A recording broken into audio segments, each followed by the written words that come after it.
جو میں نے اور مجھ سے پہلے نبیوں نے کہا ہے، سب سے بہترین ذکر جو میں نے اور مجھ سے پہلے نبیوں نے کیا ہے وہ یہ ہے۔ کیا ہے؟ لا الہ الا اللہ، اللہ کے سوا کوئی عبادت کے لائق نہیں، وحدہ، وہ اکیلا ہے، ربوبیت میں بھی اور عبادت کے اعتبار سے بھی، اپنے اسماء میں بھی، اپنی صفات میں بھی، لا شریک لہ، اس کی کسی چیز میں کوئی اس کا شریک نہیں ہے، لہ الملک و لہ الحمد، ساری بادشاہی اسی کے لیے ہے، سب کچھ اسی کا ہے، وَلَهُ الْحَمْدُ، ساری تعریف کے لائق وہی ہے، وَهُوَ عَلَى كُلِّ شَيْءٍ قَدِيرٌ، اور وہ ہر چیز پر قادر ہے۔ سارے نبیوں نے جو بات کہی ان میں سب سے بہترین جملہ اگر کوئی ہے تو وہ یہ ہے، اس لیے بہت عمدہ ذکر ہے جو آدمی کر سکتا ہے۔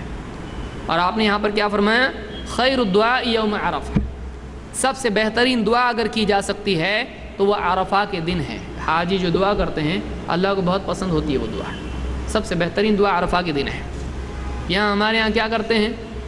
عرفہ کے دن مٹھائی بناتے ہیں، آج عرفہ ہے، عرفہ وہاں ہے، یہاں کہاں سے ہے عرفہ؟ عرفہ ان لوگوں کے لیے ہے، یہاں بھی لوگ جو ہیں عرفہ مناتے ہیں، اور عرفہ کے دن کیا کرتے ہیں؟ شام کے وقت میں مٹھائی اپنے گھر میں میٹھا بناتے ہیں، وہ اس کو دیتا ہے، وہ اس کو دیتا ہے۔ یہ کوئی سنت نہیں ہے، یہ بدعت ہے، اس کی کوئی دلیل ہمارے علم میں نہیں ہے۔ یہ ترمذی کی روایت تھی جو میں نے ذکر کی ہے۔ ابن عباس رضی اللہ عنہ فرماتے ہیں لما رجع النبی صلی اللہ علیہ وسلم من حجته قال لأم سنان الانصاریہ، جب اللہ کے رسول صلی اللہ علیہ وسلم اپنے حج سے لوٹے تو آپ نے ام سنان انصاریہ رضی اللہ تعالیٰ عنہ جو صحابیہ ہیں ان سے کہا ما منعک من الحج، تم کو حج سے کیا چیز رکاوٹ بن گئی، تم نے حج کیوں نہیں کیا، تم نے حج کیوں نہیں کیا؟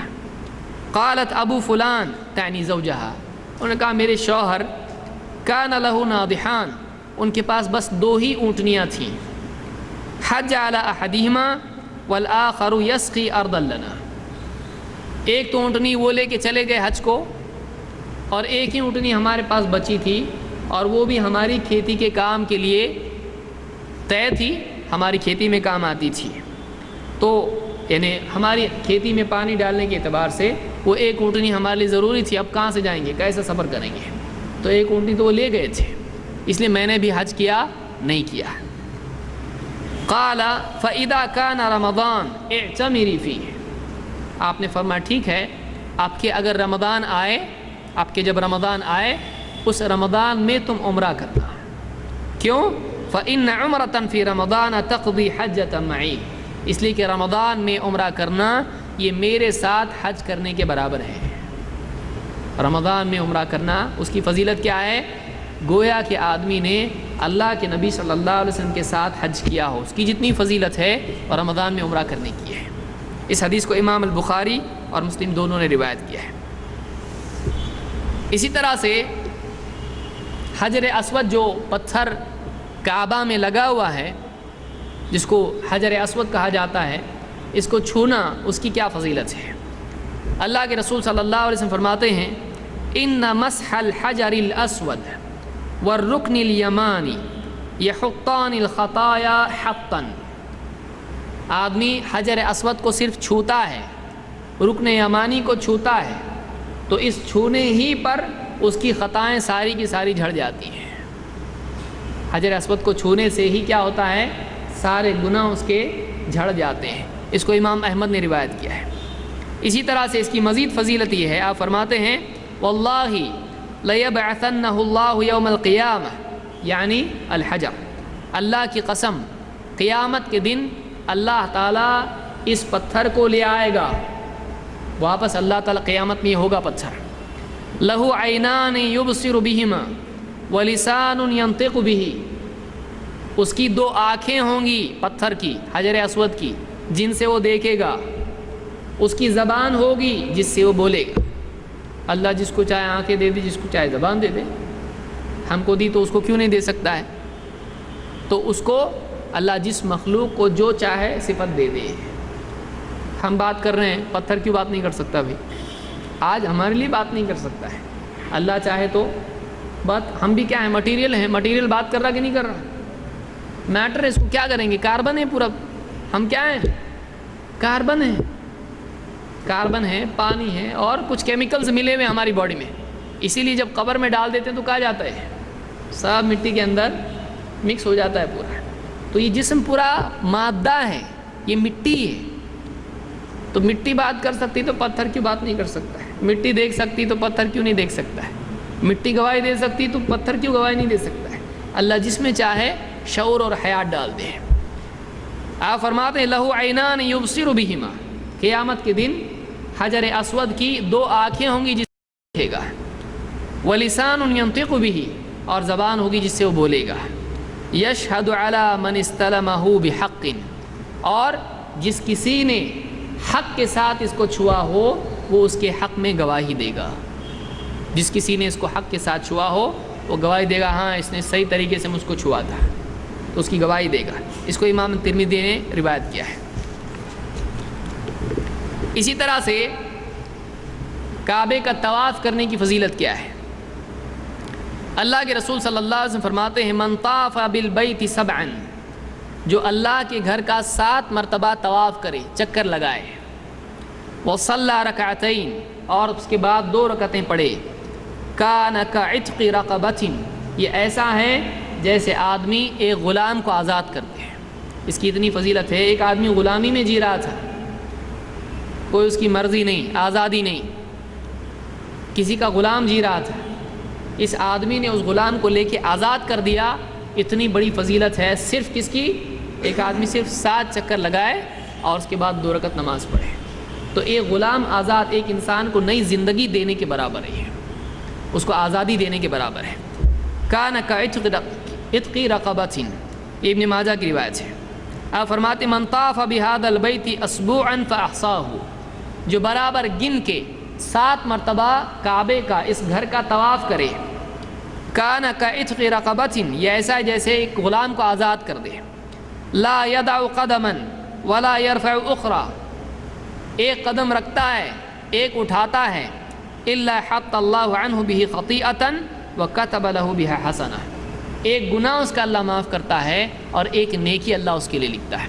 ہر قدم پر ایک گناہ معاف اور ایک نیکی اس کو ملتی ہے. کیا نیکی لاتا ہوگا حاجہ، آپ سوچئے.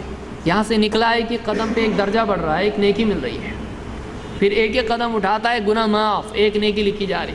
کتنا چلتا ہے وہ، چل کے تھک جاتا وہاں پہ، اتنی ساری نیکیاں وہ جماتا ہے وہاں پہ.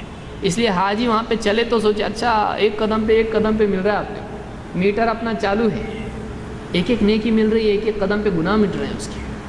تو جتنا چلے گا اتنا اس کو اتنا زیادہ ثواب ملے گا. تو حاجی کو بھی چاہیے کہ جو تکلیف اس کو حج میں ہوتی ہے اس پر دل چھوٹا نہ کرے. کیا بولے ٹینٹ نکلا تو مل رہا نہیں، گھوم کے جھومنے لگا. بعض لوگ کیا ہوتا ہے جو نئے لوگ جاتے ہیں یہاں سے، ایک بار اپنے ایریا سے نکل گئے ختم، ان کو سمجھ میں نہیں آتا جانا تو جانا کدھر ہے. کچھ لوگ تو بیٹھ کے بیچارے رونا شروع کر دیتے ہیں وہاں پہ. اگر خواتین ہوں اور اس میں ضعیف بھی ہو جائیں، سونے پہ سہاگا، اور ہاتھ چھوڑ جائے اگر رشتہ داروں کا ساتھ چھوڑ جائے تو ایسا سمجھتے ہیں جیسے دنیا چھوٹ گئی پوری، رونا شروع کر دیتے، بہت پریشان ہوتے ہیں. یہ اور بات ہے کہ بہت سارے وہاں پر مدد کرنے والے، رہبری کرنے والے بہت ہوتے ہیں، لیکن آدمی پھر جو گھومتا ہے اور بھٹک جاتا ہے وہاں سے تو بہت تھک جاتا ہے، آگے سونے کے سوا اور بے ہوش ہونے کے سوا کچھ نہیں رہتا اس کے پاس. تو آدمی وہاں پہ جتنی تکلیف ہو، یہ اللہ کے لیے تکلیف ہو رہی ہے، دل چھوٹا نہیں کرنا چاہیے. ہر قدم پر ایک نیکی اس کو ملے گی، ہر قدم پر اس کو ایک نیکی ملے گی. تو اس حدیث سے معلوم ہوا کہ ہر قدم پر ایک نیکی ملتی ہے اور ایک گناہ معاف ہوتا ہے. اسی طرح سے آپ دیکھیں کہ آپ فرماتے ہیں کہ لا يدع قدما ولا يرفع اخرى الا حط اللہ عنہ بها خطیئۃ وكتب له بها حسنہ. ہر قدم پر ایک نیکی ملتی ہے اور ایک گناہ معاف کیا جاتا ہے. یہ ترمذی، نسائی اور حاکم کی روایت ہے. مسجد حرام میں نماز پڑھنے کی کیا فضیلت ہے؟ اور بہت سارے لوگ بلکہ عام طور سے لوگ اس کے بعد پھر حج کے بعد مسجد نبوی بھی جاتے ہیں. اس کی کیا فضیلت ہے؟ اللہ کے رسول صلی اللہ علیہ وسلم فرماتے ہیں صلاۃ فی مسجدی ھذا، میری اس مسجد میں نماز پڑھنا، میری مسجد یعنی مسجد نبوی جو مدینہ میں ہے، افضل من الف صلاۃ فیما سواہ من المساجد، باقی ساری مسجدوں میں نماز پڑھنے سے کتنی 1000 نمازوں سے افضل ہے۔ یعنی جس آدمی نے مسجد نبوی میں ایک نماز پڑھی، بس 2 رکعت پڑھ لی اس نے، یہ کیسا ہے؟ دو رکعت کا 1000 گنا کتنا ہوا؟ 20,000 کہ 2 لاکھ؟ دو رکعت کے 2000 گنا اس کا ہو رہا ہے، یعنی 2000 نمازیں وہ پڑھ رہا ہے، 2000 رکعتیں وہ پڑھ رہا ہے۔ یعنی کتنا ٹائم لگا اس کو؟ 5 منٹ مشکل سے، اور اگر جلدی والی قوم کا ہو تو 1 منٹ 10 سیکنڈ، 2 منٹ میں، 5 منٹ میں، 10 منٹ میں آدمی سکون سے پڑھ رہا ہے۔ آدمی کم سے کم 7-8 منٹ لگتے ہیں اس کو۔ ایک آدمی اچھی سے نماز پڑھ لے، 10 منٹ کے اندر کتنی نمازیں مل گئی اس کی جھولی میں؟ 1000 نمازیں اس کی، 1000 نمازیں پڑھنے والا بنا۔ اور آپ بتائیے دن بھر میں اگر وہ ایک 20-50 نماز پڑھ لے، اگر یہاں سے آ رہا ہے 2 رکعت پڑھ رہا ہے، وہاں سے آ رہا ہے 2 رکعت پڑھ رہا ہے، اگر پڑھ لے، اگر سمجھ لیجئے اس آدمی نے دن بھر میں یا 10 دن رہا وہاں پہ، سمجھ لیجئے اگر 100 رکعت نماز پڑھ لیا اس نے، فرائض کو چھوڑ کے بول رہا ہوں، وہ تو اور بات ہوگی، 100 رکعت نماز پڑھ لیا تو کتنے ہو گئے؟ 1000 اس کے گناہ کر دیجئے۔ 100 رکعت کا 1000 گنا کتنا ہوتا ہے؟ 1 لاکھ ہوتا ہے میرے خیال سے۔ تو اتنی نمازیں پڑھنا اتنا آسانی سے آدمی پڑھ سکتا ہے، اتنا ثواب ملتا ہے۔ یہ کہاں کا ہے؟ مسجد نبوی۔ اور آگے آئیے، لیکن آپ نے کیا فرمایا؟ یہ مسجد نبوی میں ایک نماز پڑھنا باقی مسجدوں میں 1000 سے بہتر ہے، سوائے مسجد حرام کے۔ یعنی وہ فضیلت میں جو آ رہا ہے وہ مسجد حرام چھوڑ کے باقی مسجدوں میں ہے۔ مسجد حرام کا کیا حساب ہے دیکھیے، یہ بخاری مسلم کی روایت ہے۔ آپ فرماتے ہیں صلاۃ فی مسجدی افضل من 1000 صلاۃ فیما سواہ الا المسجد الحرام، میری مسجد میں نماز پڑھنا باقی مسجدوں میں 1000 نمازیں پڑھنے سے بہتر ہے سوائے مسجد حرام کے۔ تو وہاں کیا ہے؟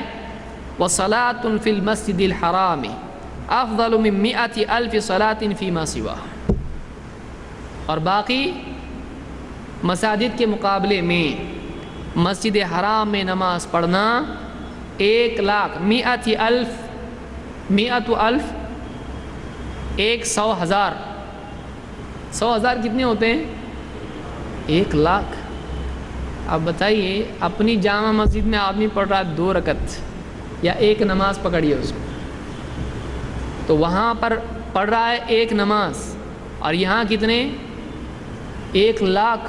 کیا ہو جائے گا اس کا؟ اتنا پڑے گا، 5 منٹ لگتے ہیں سمجھ لیجئے آپ کو 2 رکعت پڑھنے کے لیے، 1 نماز کے لیے، تو 1 لاکھ کے لیے کتنا ٹائم لگے گا؟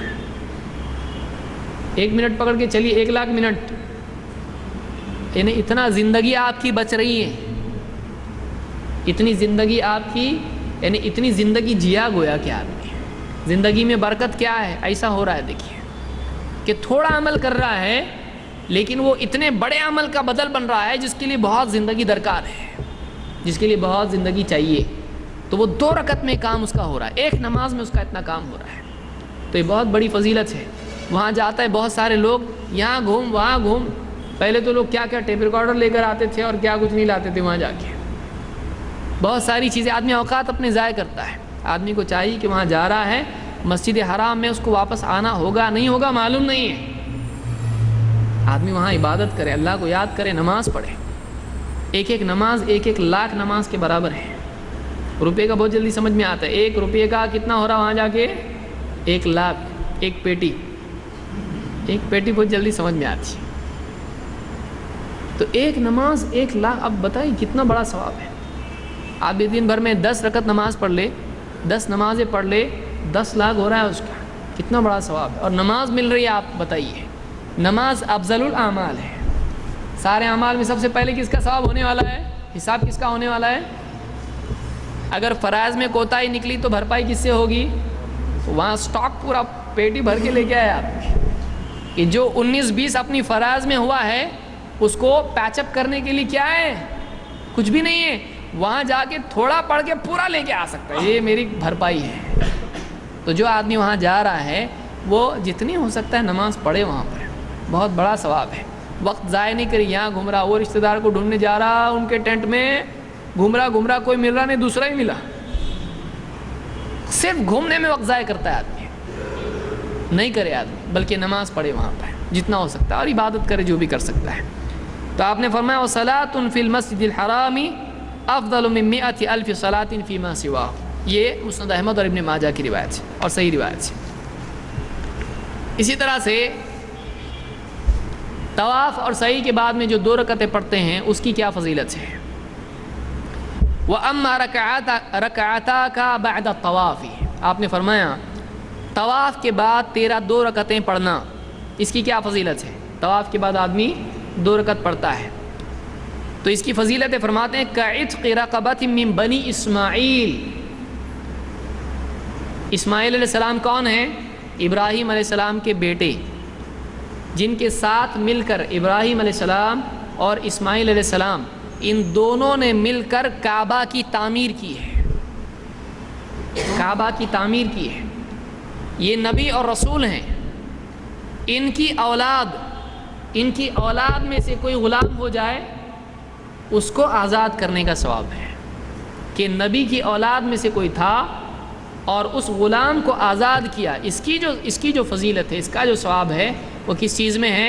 طواف کے بعد کی 2 رکعتوں میں ہے. كَعِتْقِ رَقَبَةٍ مِّن بنی اسماعیل. وَأَمَّا طَوَافُكَ بِالصَّفَا وَالْمَرْوَةِ. اور تیرا صفا اور مروہ کا طواف کرنا یعنی سعی کرنا كَعِتْقِ 70 رَقَبَةٍ. اس کا ثواب اتنا زیادہ ہے کہ گویا کہ تو نے کیا کیا؟ 70 غلام آزاد کیے. صفا اور مروہ کی سعی کرنا، اس کی فضیلت کیا ہے؟ 70 غلام آزاد کرنے کے برابر ہے. اتنی بڑی فضیلت ہے. اس کو امام طبرانی اور بزار نے روایت کیا، ابن حبان میں بھی روایت موجود ہے. صحیح ترغیب میں شیخ الالبانی نے اس کو ذکر کیا ہے. یہ حسن روایت ہے. تو یہ فضیلت کس کی ہے؟ طواف کے بعد کی 2 رکعتیں اور صفا اور مروہ کی سعی. اسی طرح سے آپ فرماتے ہیں وَأَمَّا وُقُوفُكَ عَشِيَّةَ عَرَفَةٍ. عرفہ کی شام کو تیرا وقوف کرنا. فَإِنَّ اللَّهَ تَبَارَكَ وَتَعَالَى يَهْبِطُ إِلَى سَمَاءِ الدُّنْيَا. اللہ تعالیٰ آسمان دنیا کی طرف نزول کرتا ہے. فَيُبَاهِي بِكُمُ الْمَلَائِكَةِ. اور تم پر یعنی حاجیوں پر اللہ تعالیٰ فخر کرتا ہے فرشتوں کے مقابلے میں. یقول عبادی جاؤنی شعثا من کل فج عمیق. کہ یہ میرے بندے ہیں بکھرے بالوں والے، کیونکہ آدمی سر کو ڈھانپتا ہے حج میں، سر کھلا رکھتا ہے، بال پورے بکھرے ہیں، دھول میں اٹے ہوئے ہیں. یہ بکھرے بالوں والا میرا بندہ، یہ دیکھو میرے بندے ہیں، یہ دور دراز کی گھاٹیاں پار کر کے آئے ہیں. یرجون رحمتی. وہ صرف اور صرف میری رحمت کی امید لگائے ہوئے ہیں. فَلَوْ كَانَتْ ذُنُوبُكُمْ كَعَدَدِ الرَّمْلِ. اگر تمہارے گناہ ریگستانوں میں ریت کے جتنے کنکر ہیں، ریت کے جتنے کنکر ہیں اتنے اگر تمہارے گناہ ہو جاتے، او كَقَطْرِ الْمَطَرِ. یا بارش کے قطروں کے برابر ہو جاتے ہیں، او كَزَبَدِ الْبَحْرِ. یا سمندر کے اوپر جتنا جھاگ آتا ہے پانی پر اس جھاگ کے برابر ہوتے، لغفرتها. اگر ایسا ہو تو بھی میں اس کی مغفرت کر دوں گا. ریگستان کے کنکر اتنے گناہ، اگر اتنے گناہ ہوں تو بھی میں معاف کر دوں گا. اس سے زیادہ آدمی کو کیا چاہیے؟ یعنی ایک آدمی کتنے اس کے گناہ ہوتے ہیں. ایک بار گیا حج کیا، صحیح ڈھنگ سے کیا، اپ ٹو ڈیٹ حج، کچھ وائلیٹ نہیں کرنا چاہیے، اس میں کچھ غلط کام نہیں کرے، اور خاص طور سے نگاہوں کی حفاظت، کیونکہ حج میں عورتیں آتی ہیں وہاں پر، اور طواف میں اور اس میں اگر آدمی اپنے دل کی حفاظت نہ کرے برباد ہو جائے گا. اللہ کے گھر کے سامنے اتنا بڑا گناہ کر رہا ہے،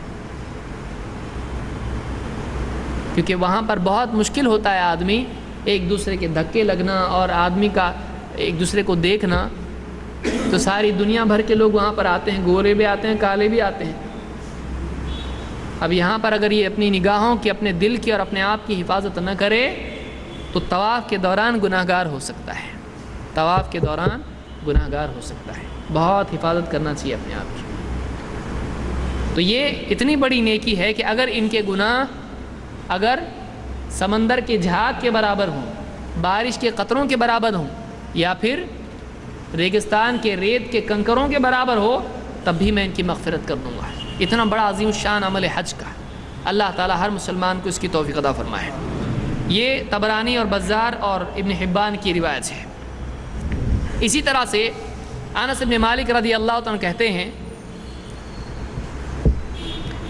وقف النبی صلی اللہ علیہ وسلم بعرفات، اللہ کے رسول صلی اللہ علیہ وسلم نے عرفات میں وقوف کیا، ٹھہرے۔ وقد کادت الشمس ان تغوب، اور قریب تھا کہ سورج بھی ڈوب جائے، سورج ڈوبنے میں تھا، غروب ہونے میں تھا۔ فقال یا بلال انصت لی الناس، آپ نے کہا اے بلال لوگوں کو خاموش کراؤ، اس کو کچھ کہنا ہے، لوگوں کو خاموش کراؤ۔ فقام بلال فقال انصتوا لرسول اللہ صلی اللہ علیہ وسلم، اب بلال کھڑے ہوئے اور بلال کیوں؟ آواز بہت اونچی تھی ان کی، مؤذن مسجد نبوی کے، تو انہوں نے ندا لگا کے کہا رسول اللہ صلی اللہ علیہ وسلم کے لیے خاموش ہو جاؤ، آپ کچھ کہنا چاہ رہے ہیں۔ فانصت الناس، لوگ چپ ہو گئے، خاموش ہو گئے۔ فقال معشر الناس، آپ نے کہا اے لوگو اتانی جبرائیل علیہ السلام آنفا، ابھی میرے پاس جبرائیل علیہ السلام آئے تھے۔ فاقرأنی من ربی السلام، تو انہوں نے مجھ کو رب کی طرف سے سلام پہنچایا۔ کس نے سلام کیا؟ اللہ تعالیٰ نے سلام بھیجا، کس کے ذریعے سے؟ جبریل کے ذریعے سے۔ فاقرأنی من ربی السلام، وقال، اور کہا ان اللہ عز وجل غفر لأہل عرفات و اہل المشعر، اللہ تعالیٰ نے عرفات والے اور مشعر والے جو مزدلفہ میں ہوتے ہیں، ان سب کے لیے مغفرت کا اعلان کر دیا۔ وضمن عنہم التبعات، اور ان کی طبیعات ایسے کہتے ہیں کہ جو ڈیفینیٹلی آدمی کو ہلاک کرے گا، کبیرہ گناہ کو کہتے ہیں طبیعات۔ تو اللہ تعالیٰ نے تمہارے لیے تمہاری مغفرت کر دی اور ذمہ داری لے لی کہ وہ تمہارے کبیرہ گناہوں کو بھی معاف کر دے گا، کبیرہ گناہوں کو بھی معاف کر دے گا۔ فقام عمر بن الخطاب، حضرت عمر کھڑے ہوئے، عمر بن الخطاب کھڑے ہوئے۔ فقال یا رسول اللہ ھذا لنا خاصۃ، اے اللہ کے رسول کیا یہ ہمارے لیے خاص ہے؟ یعنی آج جو یہاں پر جمع ہیں، آپ یہ جو فضیلت سنا رہے ہیں، تو کیا آج جو لوگ ہیں ان کے لیے ہے یا یہ جنرل ہے؟ کیا یہ سارے حج کرنے والوں کے لیے ہے یا آج جو حج میں یہاں پر جمع ہیں ان کے لیے ہے؟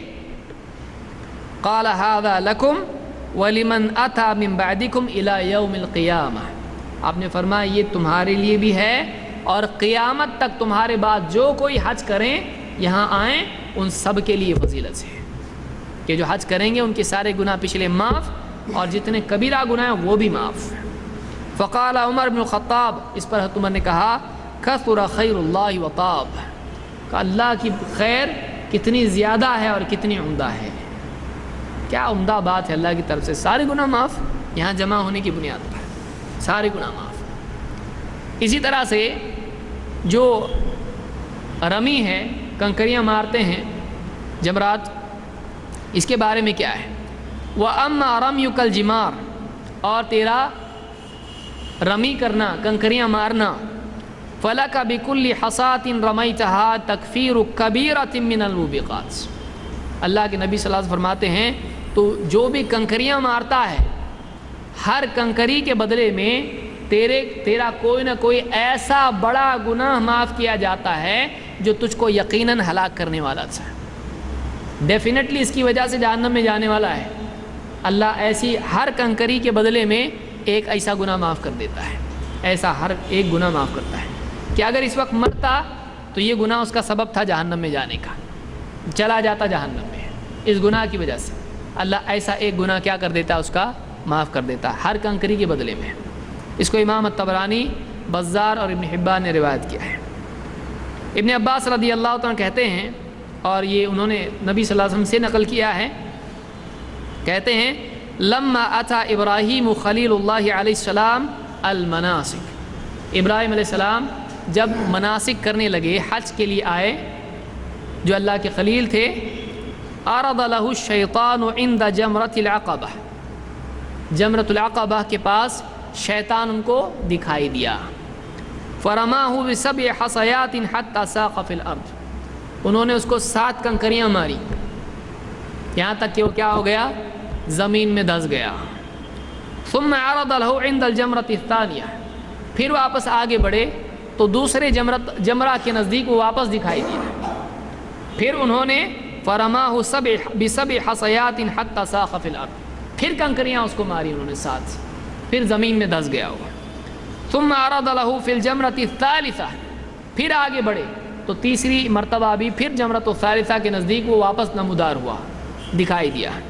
فرماہ بسبع حصیات حتی ساق فی الارض، پھر انہوں نے 7 کنکریاں اس کو ماری یہاں تک کہ وہ زمین میں دھس گیا. قال ابن عباس الشیطان ترجمون وملت ابیکم تتبعون، ابن عباس کہتے ہیں دیکھو تم شیطان کو مارتے ہو، شیطان کو کنکریاں مارتے ہو، ابراہیم علیہ السلام کے دین پر تم عمل کرتے ہو، ابراہیم علیہ السلام کی سنت پر تم عمل کرتے ہو. یہ جو تم کنکریاں مار رہے ہو، ابراہیم علیہ السلام نے شیطان کو ماری تھی، تم اسی کی اتباع کرتے ہو، تم شیطان کو کنکریاں مار رہے ہو. یعنی تمہارا کنکریاں مارنا جمرات کو وہاں پر یہ کیا ہے، شیطان کو کنکری مارنے کے برابر ہے. کس کا طریقہ ہے یہ؟ ابراہیم علیہ السلام کا ہے. یہ ابن خزیمہ، حاکم اور بہقی کی روایت ہے، اور یہ صحیح روایت ہے. الترغیب میں شیخ الالبانی نے اس کو ذکر کیا ہے. اسی طرح سے حج میں اخیر میں حاجی سر مونڈتا ہے یا بال کترواتا ہے. آپ صلی اللہ علیہ وسلم فرماتے ہیں وَأَمَّا حِلَاقُكَ رَأْسَكَ، تیرا سر مونڈنا، فَلَكَ بِكُلِّ شَعْرَةٍ حَلَقْتَهَا حَسَنَةً، تیرے جتنے بال گرتے ہیں ہر بال کے بدلے میں تجھ کو ایک نیکی ملتی ہے. گننے کا ٹائم ہے نہیں ہے، ہر بال کے بدلے میں اللہ کے یہاں گنتی اپنے آپ ہو جاتی ہے. ہر بال سر مونڈتا ہے، ہر بال کے بدلے میں ایک نیکی تجھ کو ملتی ہے. وَيُمْحَ عَنْكَ بِهَا خَطِيئَةٌ، اور اس کے بدلے میں ہر جتنے بال اس کے جھڑتے ہیں موڑنے کے بعد، ہر بال کے بدلے میں ایک نیکی اور ایک گناہ معاف. ایک نیکی ملتی ہے اور ایک گناہ، یعنی ڈبل ہو گیا. یہ آدمی کی نیکیاں ہوں گی کس کے ساتھ تلیں گی؟ گناہوں کے ساتھ. یہاں اکاؤنٹ بڑھ رہا ہے اور یہاں اکاؤنٹ کیا ہو رہا ہے؟ کم ہو رہا ہے. ڈیبٹ کریڈٹ آدمی کو معلوم ہے نا، یہاں سے آ رہا ہے نیکی آ رہی ہے، یہاں سے گناہ صاف ہو رہا ہے، انہیں ڈبل فائدہ ہوتا ہے اس میں. یہ طبرانی اور بزار کی روایت ہے، اور اسی طرح سے ابن حبان نے بھی اس کو روایت کیا ہے. اسی طرح سے آپ فرماتے ہیں وَأَمَّا حَلْقُكَ رَأْسَكَ، تیرا سر مونڈنا، اس کی کیا فضیلت ہے؟ فَإِنَّهُ لَيْسَ مِنْ شَعْرِكَ مِنْ شَعْرَةٍ تَقَعُ فِي الْأَرْضِ إِلَّا كَانَتْ لَكَ نُورًا يَوْمَ الْقِيَامَةِ، تو جو سر مونڈتا ہے، جو بھی بال زمین پر گرتا ہے، قیامت کے دن اس کے بدلے تیرے لیے نور دیا جائے گا. اس کے بدلے کیا ہوگا؟ تجھ کو نور نصیب ہوگا. تو قیامت کے دن حاجیوں کو اللہ کی طرف سے خصوصی طور پر ایک نور عطا کیا جائے گا. اس کو امام الطبرانی نے اپنی کتاب میں روایت کیا ہے، الاوسط میں روایت موجود ہے. اسی طرح سے تلبیہ کی کیا فضیلت ہے؟ ظاہر بات ہے، آپ دیکھیے اتنا سب کچھ اس پہ مل رہا ہے، نیکیاں مل رہی، گناہ صاف ہو رہے ہیں. پھر وہ جو حدیث ہے کہ حاجی جب لوٹتا ہے تو ایسا لوٹتا ہے جیسا آج ہی ماں کے پیٹ سے پیدا ہوا ہے. اس میں کوئی بڑی چیز نہیں ہے کہ ہر قدم پہ اس کے گناہ معاف ہو رہے ہیں، ہر قدم پہ اس کو نیکیاں مل رہی ہیں. کیا کیا کرتا ہے، ہر چیز کے بدلے میں اتنا سارا ثواب اللہ کی طرف سے ملتا ہے. یہ کتنی بڑی عبادت ہے جس کو اللہ نے مقرر کیا مسلمانوں کے، اور کتنا بڑا احسان ہے کہ اللہ نے ایک بہانہ ایسا رکھا ہے مغفرت کا. اللہ چاہتا تو نہیں رکھتا، لیکن اللہ نے اتنی بڑی عبادت رکھی ہے. عبادت اپنی جگہ، اس کا ثواب الگ، اور اس کے ساتھ اتنے گناہ معاف ہو رہے ہیں وہ الگ. ابو ہریرہ رضی اللہ عنہ کہتے ہیں اللہ کے رسول صلی اللہ علیہ وسلم نے فرمایا ما احل محل قط ولا کبر مکبر قط الا بشر، کہ جو بھی آدمی لبیک کہتا ہے، جو بھی آدمی تکبیر کہتا ہے، عید کے دن تکبیرات کہی جاتی ہیں، اللہ اکبر اللہ اکبر لا الہ الا اللہ واللہ اکبر اللہ اکبر وللہ الحمد. یہ جو آدمی تکبیرات کہتا ہے یا حج کے لبیک اللہم لبیک کہتا ہے، تو یہ جو تلبیہ کہتا ہے یا تکبیرات کہتا ہے، جب بھی کہتا ہے تو اس کو ایک خوشخبری دی جاتی ہے۔ صحابی کہتے ہیں قیل یا رسول اللہ بالجنہ، یعنی خوشخبری اس کو کئی چیز کی ملتی ہے؟ جنت کی خوشخبری ملتی ہے؟ قال نعم، ہاں، جب یہ تلبیہ کہتا ہے، جب یہ تکبیر کہتا ہے تو اس کے بدلے میں اس کو ایک خوشخبری ملتی ہے جنت کی، ایک گارنٹی ملتی ہے جنت کی خوشخبری اس کو دی جاتی ہے۔ اس کو امام طبرانی نے الاوسط میں روایت کیا ہے۔ اسی طرح سے ابو بکر صدیق رضی اللہ عنہ فرماتے ہیں ان رسول اللہ صلی اللہ علیہ وسلم سئل ای الاعمال افضل، اللہ کے رسول صلی اللہ علیہ وسلم سے پوچھا گیا سارے اعمال میں سب سے افضل عمل کیا ہے؟ قال العج والثج، العج والثج۔ العج کیا ہے؟ تلبیہ میں اونچی آواز سے لبیک کہنا، لبیک اونچی آواز سے کہی جاتی ہے، تو اونچی آواز سے لبیک کہنا سارے اعمال میں افضل ہے۔ اور اسی طرح سے الثج، قربانی کے دن جانور کو ذبح کرنا اور اس کا خون بہانا۔ تو سارے اعمال میں سب سے افضل عمل کیا ہے؟ تلبیہ کہنا، اور تلبیہ اونچی آواز سے کہنا، اور اسی طرح سے جانور ذبح کر کے اس کا خون بہانا، یہ سب سے افضل عمل اللہ کے نزدیک ہے۔ اور عید کے دن اس سے بڑھ کے کوئی عمل نہیں اللہ کے نزدیک، قربانی سے بڑھ کے کوئی عمل نہیں اللہ کے نزدیک عید کے دن۔ اس حدیث کو امام ترمذی، ابن ماجہ، حاکم، بیہقی اور ابو یعلا نے روایت کیا ہے۔ اسی طرح سے لوٹتے وقت طواف وداع کیا جاتا ہے۔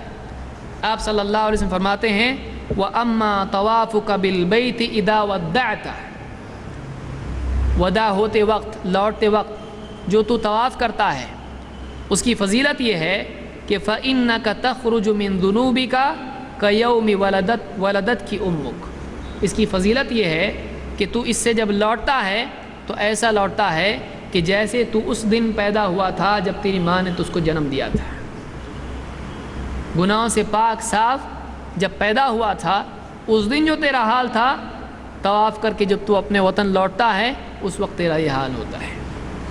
تو یہ حج اور عمرہ میں جو اعمال ہیں ان کی فضیلت ہے، یہ طبرانی کی روایت ہے، الاوسط میں اس کو امام طبرانی نے روایت کیا ہے۔ تو حج کے اعمال ہیں اور ان کی فضیلت ہے۔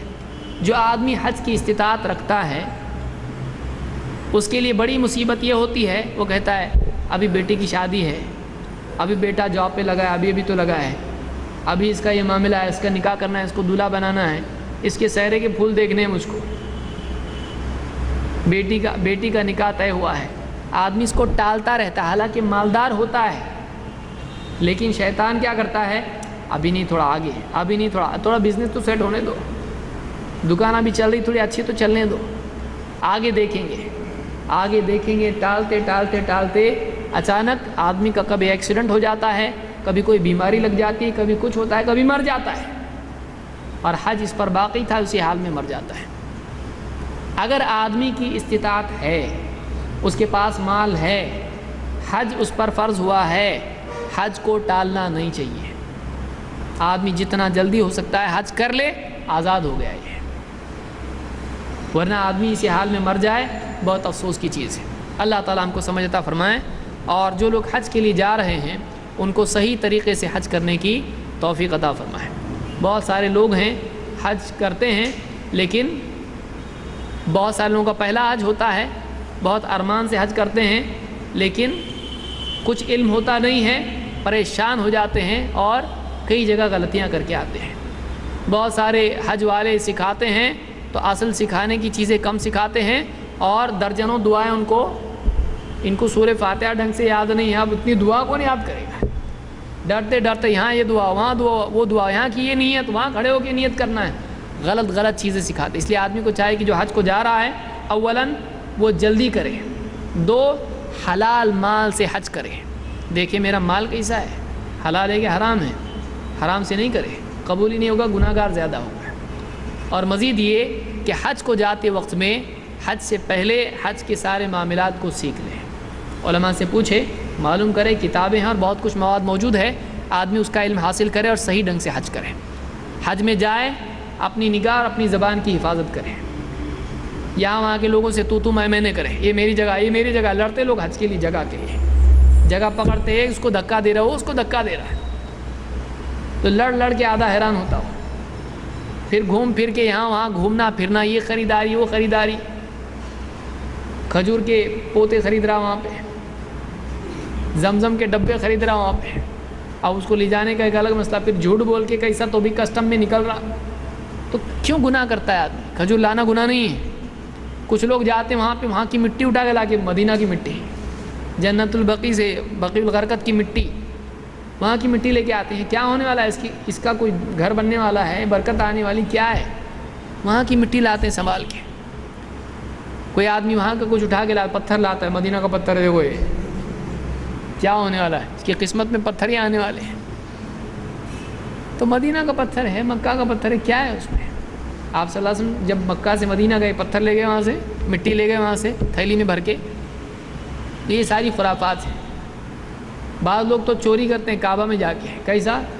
دعا کرتے کرتے کرتے کرتے جیب میں سے قینچی نکال کے کعبہ کا پردہ اس میں سے کاٹ لیا، دھاگا جمع کرتے ہیں وہاں سے، دھاگے توڑتے ہیں وہاں کے کعبہ کے، یہاں لا کے اس کو سیل ہوتا اس کا دھاگوں کا، کعبہ کا دھاگا اس کا سیل ہو رہا ہے۔ چور ہے یہ، ارے کون سا چور ہے؟ اللہ کے گھر میں کا چور ہے، کتنا ڈینجر چور ہے یہ، یعنی شرم آنا چاہیے آدمی کو، وہاں جا کے چوری کر رہا ہے، یعنی اللہ تعالیٰ کے گھر میں جا کے اللہ کے گھر کی چوری کر رہے ہیں، اس سے ڈینجر کیا چوری ہوگی؟ تو یہ ساری خرافات ہیں، آدمی کو یہ نہیں کرنا چاہیے۔ نگاہوں کی حفاظت کرے، اپنی زبان کی حفاظت کرے، اپنے اوقات کی تنظیم کرے، وقت اپنا ضائع نہیں کرے وہاں پر، اور حج کو سیکھے، وہاں پر اللہ کو خوب یاد کرے، صحیح طریقے سے حج کرے، اس کا حج اس کی نجات کا ذریعہ بنے، اور دوسروں کے لیے وہ سفارش کا ذریعہ بنے، کہ قیامت کے دن بہت ممکن ہے حاجی بھی اللہ کے یہاں پہ اس کا حج اگر قبول ہو تو کسی کی سفارش کرے۔ تو یہ کچھ اعمال تھے جن کی فضیلت تھی۔ اللہ تعالی ہم سب کو صحیح فہم عطا فرمائیں، اور خصوصاً حج کو جانے والوں کو صحیح طور سے حج کرنے کی اور عمرہ کرنے کی توفیق عطا فرمائیں۔